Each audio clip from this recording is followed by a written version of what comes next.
एक पल का सत्संग का फल ले रहे हैं।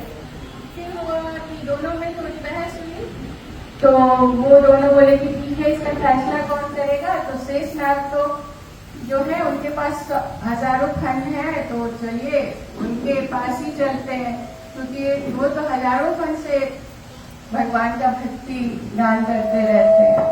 तो जब वो लोग दोनों शेषनाग के पास पहुंचे तो हुआ ये कि शेषनाग तो अपने सर पर धारण किए रहते हैं पृथ्वी, तो वो बोले कि मैं तो एकदम ऐसे बोझ लिए हूँ, कोई मेरा ये बोझ उतारिए तब मैं बता सकूंगा।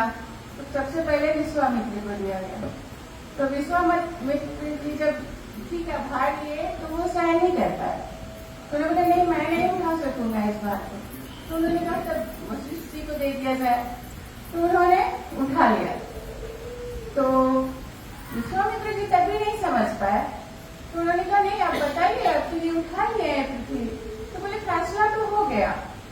तो बोले क्या फैसला हुआ। तो बोले देखिए आपके पास 100 वर्ष का था ना तब का फल, और आप उससे बोझ नहीं उठा पाए पृथ्वी का बोझ, लेकिन इनके पास जो सत्संग का फल है एक पल का भी, उससे ये उठाने में सफल है। इट मीन्स कि satsang is more important in our life. तो सत्संग थोड़ा हमारे जीवन में सत्य का संग है, and we know God is truth is God. तो हम लोग सत्संग सुनेंगे। और ये हनुमान मंदिर है, यहाँ हमारे संत पधारे हुए हैं। संत के बारे में सबसे आपने सबरी और राम का नवधा भक्ति जरूर सुना होगा। उन्होंने उसमें कहा है सातम सम मोहि मैं जग देखा, मोते अधिक संत कर लेखा। उन्होंने खुद सबरी को राम जी ने अपने मुख से कहा है कि सातम भक्ति जो है उसमें पूरे जग को आप मेरी नजर से देखिए कि मैं ही हूँ, पूरे जग में मैं ही व्याप्त हूँ, लेकिन संत जो है मोते संत अधिक कर लेखा, मतलब उन्होंने संत ने मुझसे भी अधिक कर लिया है, क्योंकि उन्होंने अपनी तपस्या से मुझे जीत लिया है। मैं उनका गुलाम हो गया, क्योंकि भक्त के हमेशा भगवान गुलाम होते हैं, इसलिए भक्त जो है संत भक्त होते हैं। तो हमारे सामने संत का आविर्भाव हुआ है, हम लोग उनके प्रवचन से लाभ उठाएं, ये मैं चाहूंगी। और आप लोग आए हैं इसलिए आप लोगों का बहुत बहुत शुक्रिया। और आप लोग बार बार गुरु के बारे में सुन रहे होंगे, तो आप लोगों को लग रहा होगा पता नहीं गुरु क्या है भाई, इतना इम्पोर्टेंस क्यों दिया जा रहा है गुरु को। तो एक बात तो पहले मैं संत के बारे में और बता दूं कि संत क्या होते हैं। तो तुलसीदास जी ने कहा है सट विकार जित अनग अकामा, अचल किंचन सुचि सुख धामा। मतलब संत क्या है, वो जो 6 विकार हम लोगों के अंदर होते हैं, लोभ मोह मद मत्सर अहंकार, वो सब तो वो जीत लिए रहते हैं।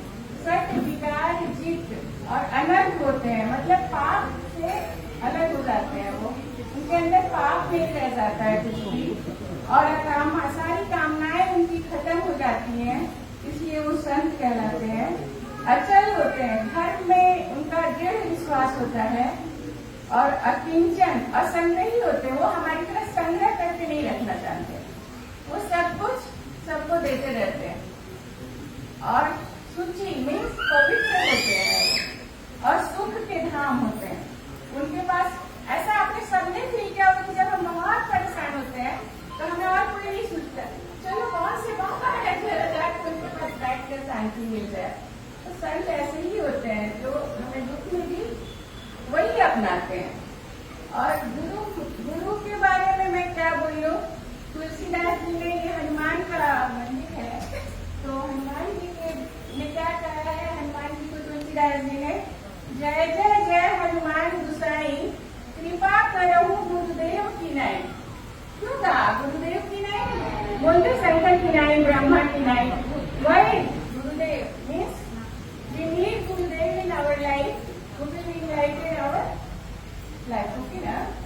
then तुलसीदास जी ने फिर सबसे पहला लाइन लिखा है बंदव गुरु पद कंज। रामायण में ये सब वर्णन है, बंदव गुरु पद कंज कृपा सिंधु नर रूप हरि, महामोहतम कुंज जासु वचन रवि कर्णिकर।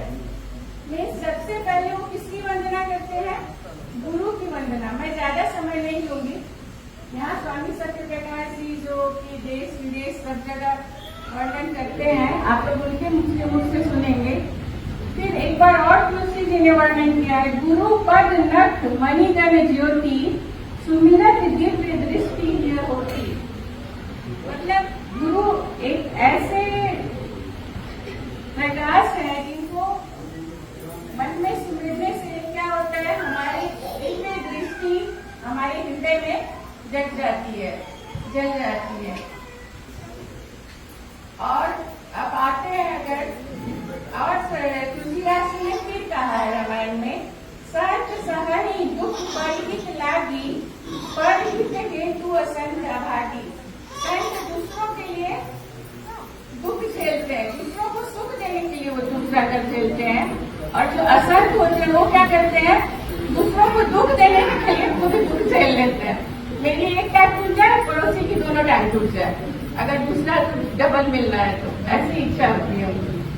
और कबीर दास जी ने गुरु के बारे में कहा है, अच्छा उपनिषद में भी आया, आपको सबको पता होगा, गुरु ब्रह्मा गुरु विष्णु गुरुदेव महेश्वर, गुरु साक्षात पर ब्रह्म तस्मै श्री गुरुवे नमः। मतलब गुरु ब्रह्मा विष्णु महेश सब है।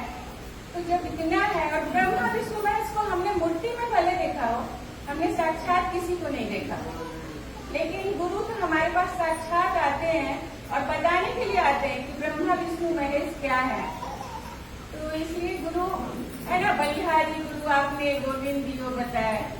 तो गुरु की महिमा इसलिए है ताकि वो हमें उन्हीं की वजह से पता चलता है कि गुरु, फर्स्ट गुरु तो भगवान ही थे, बाद में उन्होंने गुरु को भेजना शुरू किया ताकि गुरु बता सके कि कहाँ। गुरु का मीन्स एक और भी होता है, भू मीन्स अंधकार, भू मीन्स प्रकाश, जो हमें अंधकार से प्रकाश की ओर लेते हैं। कबीर जी ने भी कहा है, सात समुद्र की मसी करो, लेखन सब बन रहा है, धरती सब कागज करो, गुरु को ही लिखा न जाए।